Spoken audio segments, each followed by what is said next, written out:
ورجعنا لكم من جديد ومعنا ضيفتنا بالاستوديو شيماء سمير المؤسس والرئيس التنفيذي لشركة Made by Sunday. Welcome to the show, Chaymae. Thank you. How are you? Much. I'm very good, thank you. Thank you for being with us. First of all, we'd like to know more about your story. How did you start your entrepreneurship story, and especially that you worked in ministries and a couple of governmental even institutions. So I actually originally started working in finance, and then from there I moved to politics. So I worked for the UN. I also worked for the Ministry of Energy in Morocco. But generally, throughout my experiences, I was always interested in business and started a business. And I think the story that you don't really hear anymore is that you kind of need to open a business because you need the money. Because of social media and because of how it has become this glamorous thing. People think you start a business because you want to be part of the startup world, but originally at the core of it, it was really genuinely just that I needed the money and I needed to build something for myself and my family. So this is really how I got started. And which one was your first business? You were 21 years old when you started? Actually, it was younger than that. Wow. So I was at university, I was on scholarship, and I kind of already had experiences working because I kind of convinced my university to let me work instead of like transfer that into credits. Yeah. And so I was in Sao Paulo. I was working for this like consumer company, food company, and then I started consulting on the side. So I would freelance and just help people develop businesses in emerging markets because that was like my kind of specialty. Yeah. And from there I gained some money, and then I moved on and I started a tutoring center in Morocco because I had to go back to Morocco from that money. And while I was growing it, I was still freelancing on the side. So that was kind of my startup capital. It actually was successful. And we ended up franchising it. Nice. And from there I moved to the food industry, and I started a juice bar, and from one juice bar another one, and then a salad bar, and then I sold everything and moved to the UK. Wow, that's a bold move. Yeah, no, I did. I moved to the UK on an entrepreneur visa, and this is how it started Made by Sunday. That's amazing. But you highlighted a point which I think is very important, which is entrepreneurs, the people who want to be an entrepreneur because it's cool nowadays, because of social media and things like that. So what's the difference really between, how can we differentiate between a real entrepreneur and just someone who wants to be an I have very unpopular opinions on this one. Please feel free. Well, I think I see a lot of kids on social media these days starting like a website, which is not even a business. So you're not even hiring people, you haven't proven your market, you haven't even raised money, and they call themselves entrepreneurs. Yeah. It's like you started a landing page 2 months ago and you call yourself entrepreneur. And then there is that part as well where it's, okay, you're a business owner, and then you have to have certain years of experience, and then like, you know, businesses to call yourself an entrepreneur really. Entrepreneurship isn't just, again, a landing page or a small business, you know? So it's really complicated. And I think social media definitely made it worse, and I think it made it this glamorous thing when in reality real entrepreneurship is not glamorous. Like my days are not glamorous at all. It's like you're fighting every day. And it's not easy. There's also that part of it where investments comes in, and that's, again, I don't have a very popular opinion on it. I don't think all businesses need investment from the get-go. I don't think it's right to say to people and teach to people at universities or on social media, whatever, that, okay, I have an idea for a business, let me go to investors and get money and do a pitch deck. I think you need to think, okay, what is my MVP? Let's prove the market. Let's get customers to put money in my business. Then I'm going to go to investors if I need to.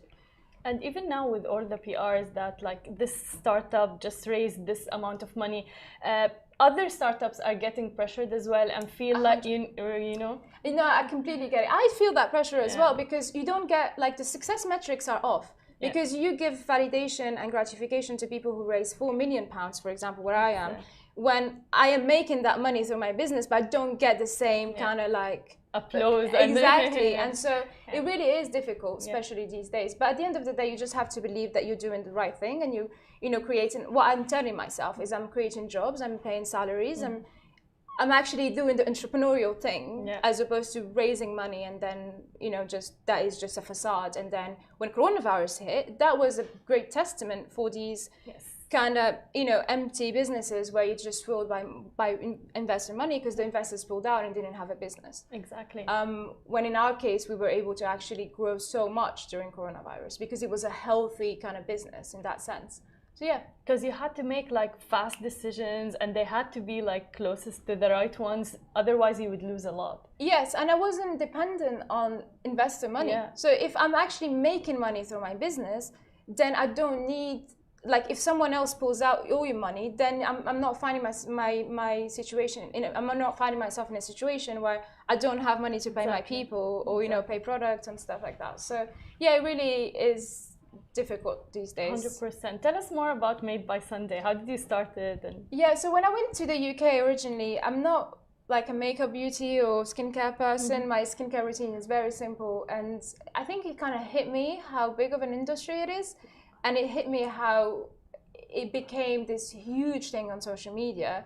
And so I thought I needed to kind of bring something refreshing in it, something that is very simplified for people like me that, you know, don't understand like 10-step routines or things like that.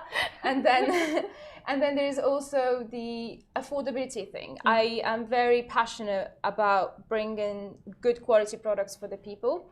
And I kind of want to fight this kind of classism that exists, that only like the best stuff, like the Estee Lauders, you know, and all these like expensive serums are for the richest, you know, like as a young person, you don't really afford that. Or like just a normal person, you can't afford that. Like the median price for a serum in Sephora is $75. That's a lot of money, especially where I come from. I mean, I'm not sure here, but like in Morocco, there is a lot of money. And so, I thought I should look into it. And what I found out was that the markup was crazy. You don't need, like the product doesn't cost that much that you need to mark it up like that. And then, and then also there is another thing which was really interesting, was that on average, people were really dissatisfied with the product they were buying. True. So if you look at the numbers, the score was 20 out of 100. So that is one of the lowest in any industry, all the industries, of dissatisfaction. So I thought we need to bring products that actually work. And so that's what we did. We looked at ingredients. We only use active ingredients. It's all plant-based, even the love it. The preservative, and then it's very simplified but very effective.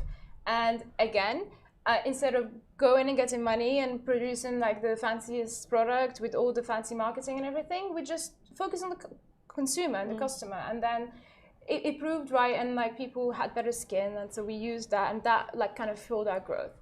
When coronavirus hit, it kind of was at first, we can't sell through retailers because their shops are closed.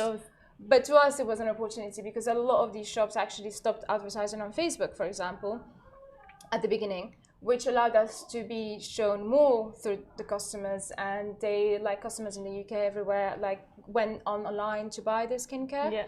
And so that really helped us grow, and from there it was just But that's amazing. It's very tricky, like the beauty industry, because as you said, customer satisfaction and everything. So how did you manage to do all the logistics and all of those things and pick the right ingredients and everything? And as you said, you're not a big fan of skincare and makeup. No. So I did it from a customer point of view. Like what do I want to see as a customer, and what would work for my skin or for other people's skin? So it's always customer centric. So we don't produce products just to produce, like we don't have a mask, for example, a face mask, because there's just no point to having a face mask right now. What we have works. And so we just cut the kind of fluff and the bullshit around it, if I'm allowed to say that. And we just produced like simple products that are very with active ingredients that are very concentrated. That's the other thing as well. In the beauty industry, the product is very diluted with water and glycerin and fillers and preservative. So you end up with a very diluted product. And so we just, focus on the customer. As a startup, how did you market it? Because as you said, like a lot of people know those big brands, and you should see the first products we came up with. They had horrible stickers. They were in plastic packaging. It was like genuinely horrendous. And what happened was the UK closed up during coronavirus. So we sourced like e-cigarettes packaging. We put skincare in it, and most people would think, oh, she won't be able to grow a business like that. But it didn't matter because what was inside was working. And so what we do in terms, we source ingredients from small growers, so they're all natural ingredients, and then we work with a lab in Oxford, from Oxford University, so with scientists, and we come up with the best formula, and then we test it with our customers again. And then we had a lot of reviews, and we had a lot of kind of market proof that this worked, and then we advertised it that way, and that helped us kind of make, like, you know, a place or a spot in a very crowded industry. We also, our marketing is very different. It's very based on humor, and we keep it real with people. Nice. And we kind of make a stand against those typically, you know, typical brands. So like, I love the human element of it, and I think that's a big strength in your product. But also, how do you listen to your customers, and how important it is to actually listen to your customers? I do customer service every day. I mean, I'm not the only one doing it, but I pick up customer service every day. I talk to customers when we do pop-up shops. I go there, I talk to customers, I sell to them. It's really important. I think social media has made it very easy. You can crowdsource products as well. So when I'm making products, we ask them, you know, why are you struggling right now? How can we improve? And you know how typically companies reformulate products, but they don't even tell the customer. But what we do is we involve them in the process, and then they tell us how they want it to be better.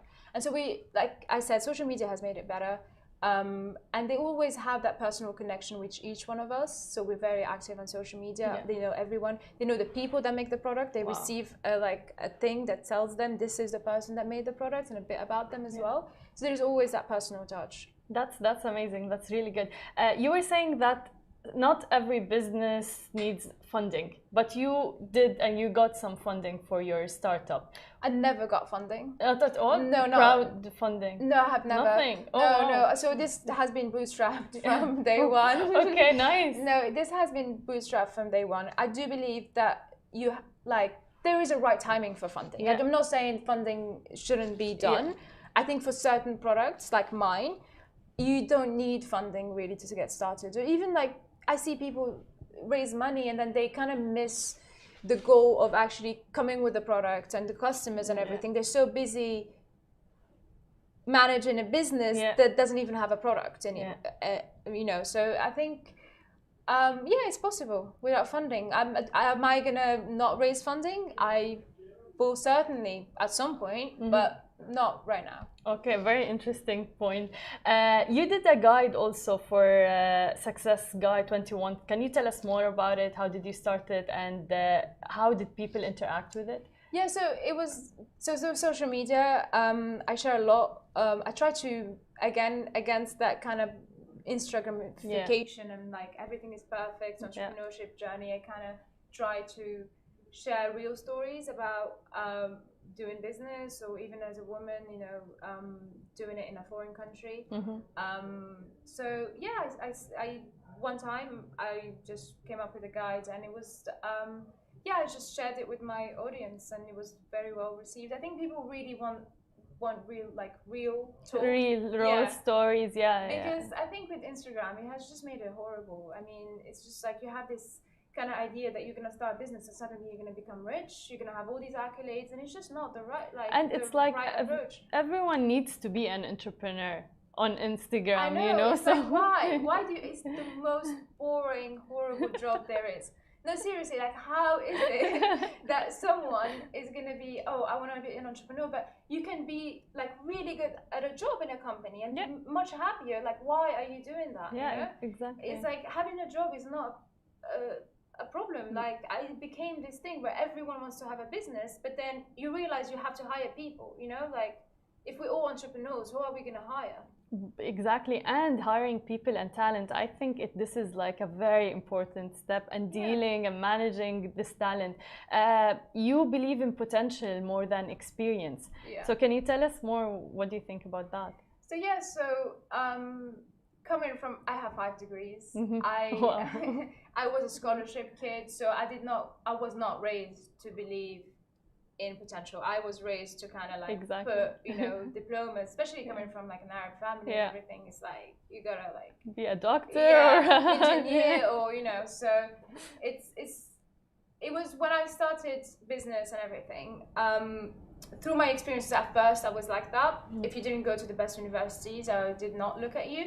But then I realized it's very elitist way of looking at it, because it's like people, because I was a scholarship kid, I thought if you worked hard at school, then you had a scholarship, then you went to a good university, and then you were working hard, you proved yourself. But some people just don't have access to those sort of opportunities, and it doesn't mean that they don't work hard. And so I learned from my past kind of experiences like that, and so we don't even look at universities anymore. We look at what you have done, what you can do for us. So instead of sending me your resume, show me what you can do for the company, and then we take it from there. And I've had like incredible people through that, like honestly, the best people. That's amazing. So, what's the biggest challenge you faced in your startup so far? I don't like calling it a startup, you see. Oh, we call it whatever. Your company, your business. Because of how it has become. You know? I feel like startup is such a like, I don't know. Yeah, just how it's like they a word ruin on its own now, and I hate it. Yeah, but just how they ruin the word influencers. There are so many challenges. I think the first one that I did not expect was how underestimated I would be in a foreign country.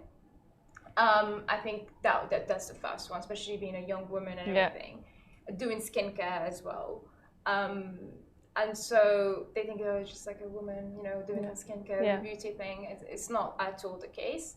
And then they learn about my background, and then they give it more, you know, credibility. And then the second one, when hiring, again, I believed in hiring fast, but then I was always kind of like reluctant into like letting go of people, because I felt like responsible for them. So now I'm always like hire fast, fire fast. If you haven't, you know, proven yourself, and if it's not a great fit, then you just move on to another company, and I can bring someone who's like gonna be able to grow this thing with me.